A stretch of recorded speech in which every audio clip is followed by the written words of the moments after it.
I'm going to show you how to make the sickest death metal style t-shirt designs in this Adobe Photoshop tutorial. What's up, legends? So I recently had the honour of designing a savage death metal style t-shirt design for the latest Trivium tour. We drew on some classic Japanese imagery with a bit of a cyberpunk sci-fi kind of edge, and I'm going to walk you step by step through my process. We're going to achieve that badass gritty metal style design by photobashing some amazing assets from both Envato Elements and Shutterstock, as well as some of my homegrown textures. And by the way, Matt said I have to show you this hilarious picture of baby me the first time I met him back in 2006 with our friend Jody in Dublin.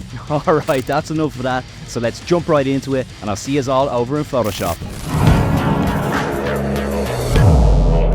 To get going, we're going to open a new artboard. It's going to be 4961 by 3508 pixels at 300 dpi, so we got a nice big panel to get some good detail into the art. Straight up to capture that class looking Japanese aesthetic that Trivium are known so well for. I'm going to use this Unreal like hat here. It's kind of like Raiden from Mortal Kombat or something, but a little bit more cyberpunk, and I'm just going to cut it off the figure with my polygonal lasso tool. I'm going in here, as you can see, opening these little windows, cutting bits out by making selections and pressing delete. I flip it horizontal and I move on to my next figure. This model is absolutely wild, and I love this sort of Japanese like tattoo he's got on this arm, so I'm going to definitely use this for my character. Using the polygonal lasso tool and a little bit of refine edge, I'm just going to clean up the selection and press delete. Then with my lasso again, I'm following some of the creases and seams on the detail on the character, and I'm pressing Ctrl C and Ctrl V to copy and paste that selection of the arm. Going back to the body of the figure with my lasso tool, again I'm following the creases and the folds in the armor here, and I'm making a selection of the top part, if you know what I mean, just like the shoulders and the head, because I love this menacing looking mask. It's kind of like a Hanya mask or something. Using free transform, I'm just making the hat a little bit bigger, and then I'm going in again with our lasso tool and I'm cutting out the rest of the windows here. And there we have it. We've got these terrifying demon eyes looking through the window there on this straw hat Ronin looking cyberpunk headdress.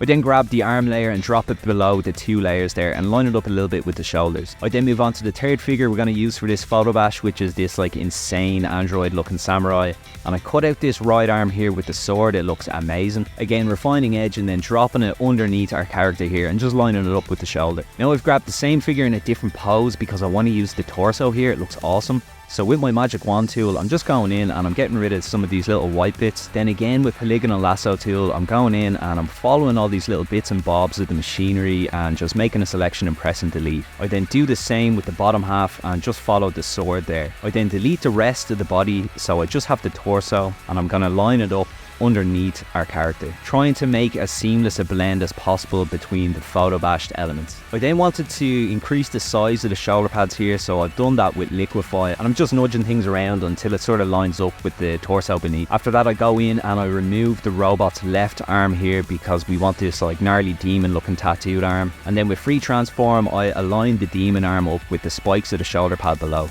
Now back to our android samurai, I'm going to cut out the hand here, and with free transform I'm increasing the size and I'm aligning that underneath the tattooed demon arm. Again, just giving it a little bit of refine edge, bringing it in a couple of pixels to remove the white artifacting on the edges of the layer. Now this Yojimbo looking badass needs a suitably big sword, so I've got this katana of Envato Elements I think, and with our marquee tool I'm just cutting out the blade there, and then with free transform I'm just making it longer to give it that really over the top sort of aesthetic. Here you can see when I use select subject to cut this lad out, it actually took out some of the detail in the handle here, so I'm just using polygonal lasso tool to make a selection of these straps I think, and I'm copying and pasting and aligning them along the hilt of the blade here just so there's no holes in it. Going back to our demon dude, I love this knee pad he has. It's kind of like the face mask, and again I'm just lassoing this out, making a selection. We should probably be using the pen tool to make cleaner selections, but as I said in previous videos, this stuff is going to get grunged up and textured so heavily that it really doesn't matter. As long as you're careful and detailed enough with the polygonal lasso tool when you're making these selections, when you copy and paste it, it's not just going to look good, it's going to look good enough, and that's what we want. After I gave it a quick refine edge, I'm going to grab it and bring it up here and put it over the chest plate. Then with a little bit of warp, I'm just dragging it so it aligns in a natural sort of way to the front of the chest. giving his armor a little bit more character and making it look menacing. Now since this is going to be the front of the t-shirt design, I'm going to grab the logo and put it in so we know what we're working with. I drew this Trivium logo earlier, and don't worry, there's going to be a full tutorial coming for that entire logo design. Now I've grabbed the iconic Trivium emblem, and with our magic wand tool I'm going in and just selecting the black parts. I then refine edge to get it nice and crispy and copy and paste it so we have the emblem isolated on a transparent background. Now I'm going to open up a really useful tool. This is called Eye Candy by Exposure Software. It's an amazing time saver. There's a lot of nice preset chromes that you can kind of play with, and as you can see, they're fully editable so you can get the perfect effect you are after. Now to further play on that awesome Japanese aesthetic, I've gone in and I've got these really cool East Asian looking dragons on Envato Elements, these lovely 3D models, and I've thrown them all on the artboard. What I want to do is make it look like a dragon has materialized with the magic that this dude is wielding, and it's wrapping around the figure. Shenron from Dragon Ball vibes, anybody? I am the Dragon Shenron. I shall grant you any 3 wishes. So as you can see, I want to use the snake-like parts of the dragon, and a really handy way to do that is to chop bits out and copy and paste them. There's a lot of trial and error in this part, so you'll see me visually thinking here and feeling out the design as I go. I grab this nice dragon head and just pop it up on the top, refine an edge to take the shadows off the 3D model. All I really want to do here is make it look like one continuous snake-like body. I'll use some different tricks here, such as warp, to align the body parts to make a seamless and convincing connection. Again, copying and pasting different parts, the bulk of which are conveniently hidden behind the body of our samurai. I was thinking the feet on the bottom part of the dragon here were a little bit lacking, they're a little bit feeble looking, so I got some more badass ones from another 3D model. I cut it out with our lasso tool,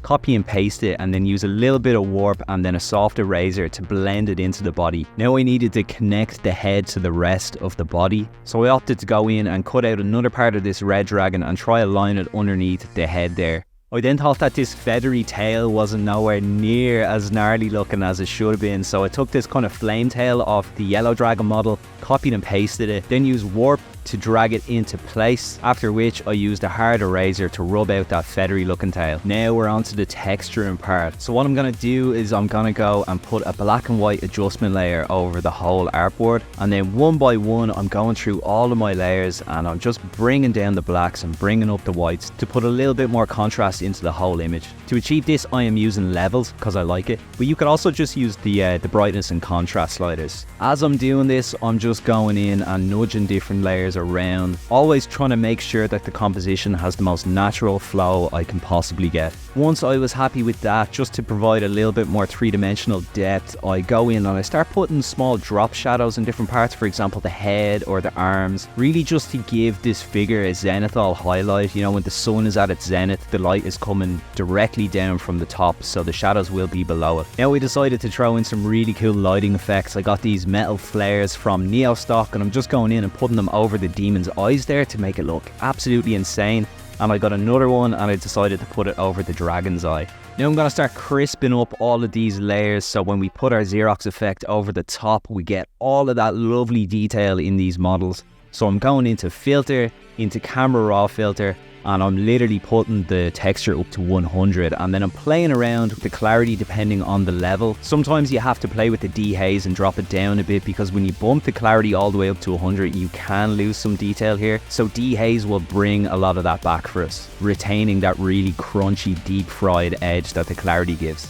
If you do lose some details even with dehaze and some layers go too dark or too bright, you can use the burn and dodge tools. You can use the burn tool to darken down any of the ones that went too bright, and you can use the dodge tool to lighten up any of the ones that went too dark. Let me tell you about today's sponsor, Pacdora. Pacdora is this unbelievable browser-based tool for packaging design. It has got thousands, and I mean thousands, of packaging templates and die lines, as well as thousands of mock-ups and an online 3D renderer. So let's have a little look at just how quick and savage this software is. Straight away in mock-up mode, I've picked out this class looking mailer box. I particularly love this 3D render. You can spin around and open up the packaging. Jump into design mode, we can see our die line here. Just export this as a CMYK, PDF for print, This is what you're going to design on, and you can also send this to the printer. I've brought our packaging template into Photoshop. We can see here the bleed, the trim and the crease, and here is the nice little box layout that I've designed. I'm just going to save this as a PDF and a PNG, and here is the inside of the box, this nice little pattern I whipped up. I'm also going to save it. Right, back we go into design mode in Pacdora, and I'm just going to upload my image. I'm going to upload the PNG and nicely align it all in browser to the guides. And if we jump into mockup mode, you can already see instantly how sick it looks. I'm going to do the same thing with the inside of the box. Now I jump back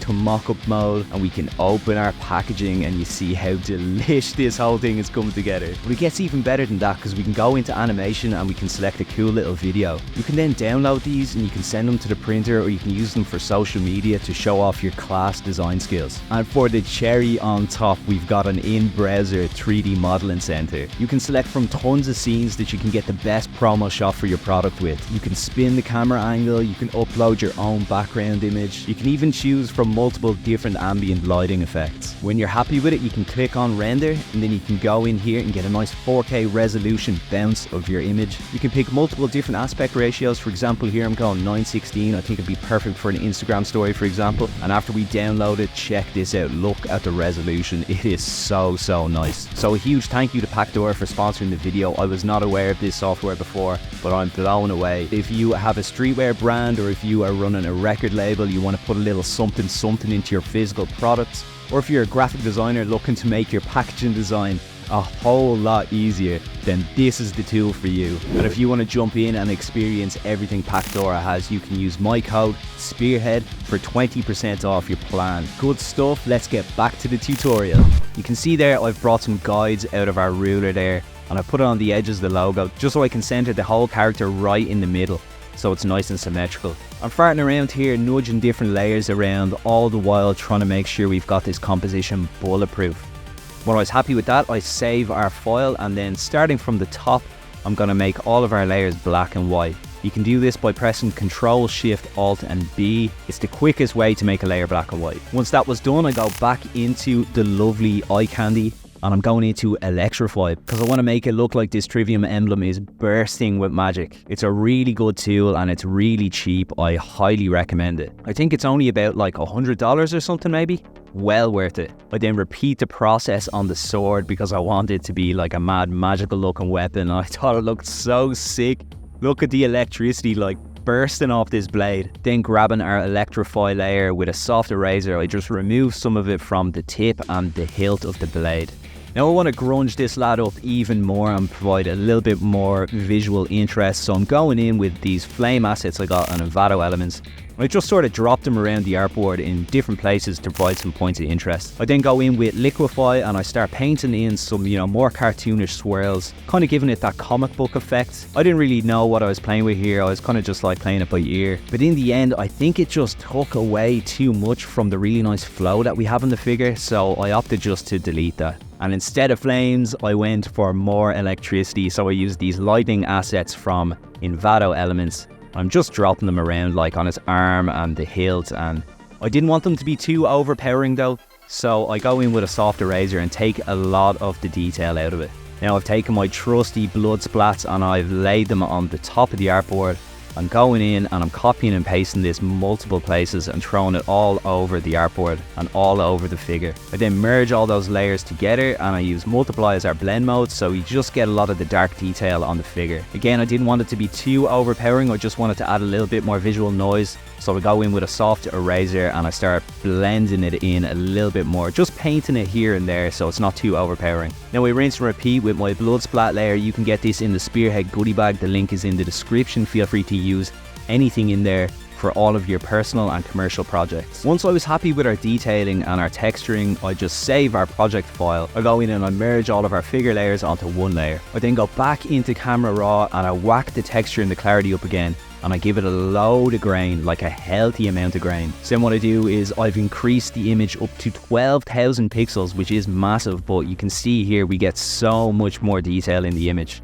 Now for my favorite part, we go into filter gallery and we're gonna put stamp, regular grain, and then we're gonna put enlarged grain. With the 2 grain layers, you're gonna get so much more detail. As a rule of thumb, I usually put smoothness down to 0, but then depending on the image and depending on the amount of detail and contrast, you're really just gonna play it by your ear until it looks good to you and good to your eye. There is no right and wrong here, it is personal taste. And with a little bit of playing it by ear, I was finally happy with our overall texturing effect. After that, I then do the exact same thing with the logo. I go into filter gallery with our double grain and stamp, and as I said, I play around with the sliders until it's looking nice to me. I really wanted to capture that sort of blood splat and the 80s chroming effect. I'm super happy with how it looks. I then invert that and I put a white stroke on the inside, so it has that kind of duotone effect to it, which looks mean as hell. I then rasterize the layer style and I go in and I start rubbing out bits with a hard eraser that are overlapping over our figure. Then by pressing Control and clicking on the thumbnail of our logo layer, it makes a selection of the logo. I make a new layer and then I fill it with a color, which just happens to be red here. I then go into our blend modes and select multiply, so all of that like crispy detail in the black parts is coming through the color. So for a nice real cheeky trick here, just go into your hue and saturation slider, and I was spinning it around until I landed on this nice sort of washed out green, and it was looking the business. And after that Herculean session of photo bashing and artworking, I was finished and over the moon, and we are on to the glamour shots.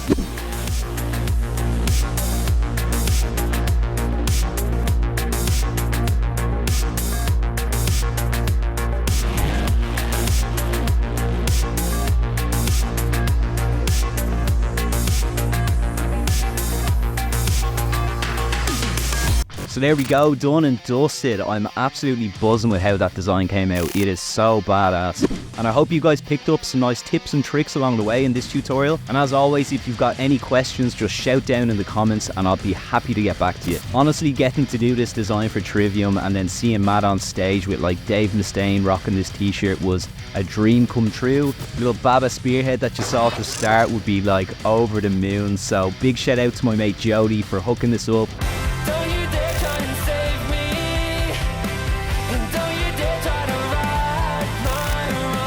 And again, big thank you to Pacdora for sponsoring the video. Absolute legends, couldn't have come at a better time. Don't forget to use the code down linked in the description. Get yourself a nice little discount. Super cool service. It's gonna make all of our packaging designs an absolute breeze going forward in the future. So thanks again, Pacdora. Don't forget to give me a little like and subscribe if you found this useful. I'm planning loads of like metal themed art and design content coming up soon. And by the way, join the Scrap Heap if you haven't already. We got loads of legends in there, from like artists, designers, graffiti writers, tattooers, everyone just hanging out talking about punk and metal and art. It's really good crack. And with that, I'm gonna love yous and leave yous. Thanks so much again, and I'll see yous in the next one. Peace.